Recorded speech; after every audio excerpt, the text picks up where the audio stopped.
আসসালামু আলাইকুম। আশা করছি সবাই অনেক বেশি ভালো আছি এবং সুস্থ আছি। আলহামদুলিল্লাহ। আজকের এই ভিডিওতে আমরা দেখব একটি ভিডিওতে ৩ টি থাম্বনেইল এড করার বিষয়টা। এটা YouTube এর নতুন একটি আপডেট, যে আপডেটে আমরা চাইলে আমাদের YouTube এর যে থাম্বনেইল এড করি সেটা আমরা ৩ টা আপলোড করতে পারবো টেস্ট পারপাস এ, যে আমাদের অডিয়েন্সটা কোন থাম্বনেইলটা বেশি পছন্দ করছে বা কোন থাম্বনেইলের উপর ক্লিক করে আমাদের ভিডিওটা বেশি ভিউ করছে। যখন ভিডিওটা আপলোড করব তখনও দিতে পারবো, কিংবা পরবর্তীতে যখন আমরা ভিডিওটা আপলোড করব সেখানেও আমরা এড করতে পারবো। তো আমরা ভিডিও কিভাবে আপলোড করতে হয় এই বিষয়টা সবাই জানি। তো এখান থেকে আমার অলরেডি একটা ভিডিও আপলোড করা আছে, আমরা সেই বিষয়টাই এখান থেকে দেখি। আমি জাস্ট এখান থেকে এডিটে ক্লিক করে দেব। এডিটে ক্লিক করে দেওয়ার পর আমরা যদি একটু এখান থেকে নিচে আসি আমাদের থাম্বনেইলের অপশনে, এবং এখানে আসার পর আমাদের এখানে যে 3 ডট রয়েছে অপশন, আমরা যখন কার্সরটাকে এটার উপর রাখবো 3 ডট পাবো। 3 ডটের উপর আমরা ক্লিক করব। ক্লিক করার পর আমি এখান থেকে যদি চেঞ্জে ক্লিক করি তাহলে আমি এই থাম্বনেইলটাকে চেঞ্জ করতে পারবো। ডাউনলোডে ক্লিক করলে আমরা ডাউনলোড করতে পারবো। অটো জেনারেটে ক্লিক করলে আমি অটো জেনারেট করতে পারবো। তো নিচে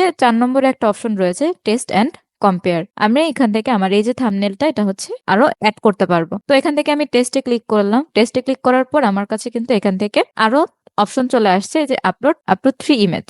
এখন এখান থেকে কোন ইমেজটা আমাদের অডিয়েন্স বেশি পছন্দ করছে সেটা আমরা এখান থেকে বের করতে পারবো।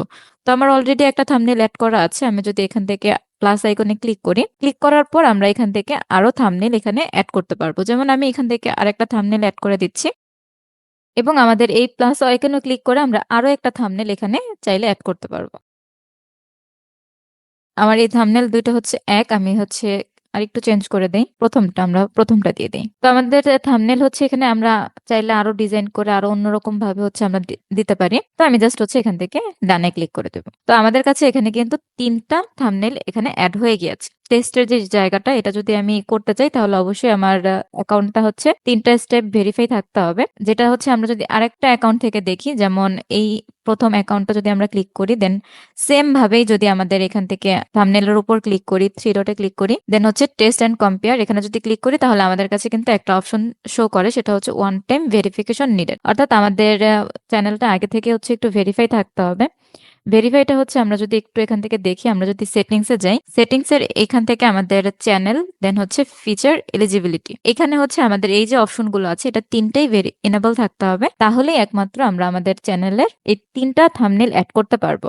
যেটা আমি আগের যে এখানে দেখেছি যে এখানে কিন্তু অলরেডি আমাদের এই সেটিংস থেকে এই অপশনটা ফিল আপ করা আছে। আমরা যদি চ্যানেল থেকে গিয়ে দেখি ফিচার, আমাদের ৩টা জিনিসই কিন্তু এখান থেকে এনেবল। তো এইভাবে আমরা চাইলে খুব সুন্দরভাবে আমাদের অডিয়েন্স কোন বিষয়টা পছন্দ করে সেটা আমরা দেখতে পারবো। তো আশা করছি সবাই বিষয়টা বুঝতে পেরেছি। সবাইকে অনেক বেশি ধন্যবাদ। আল্লাহ হাফেজ। আসসালামু আলাইকুম।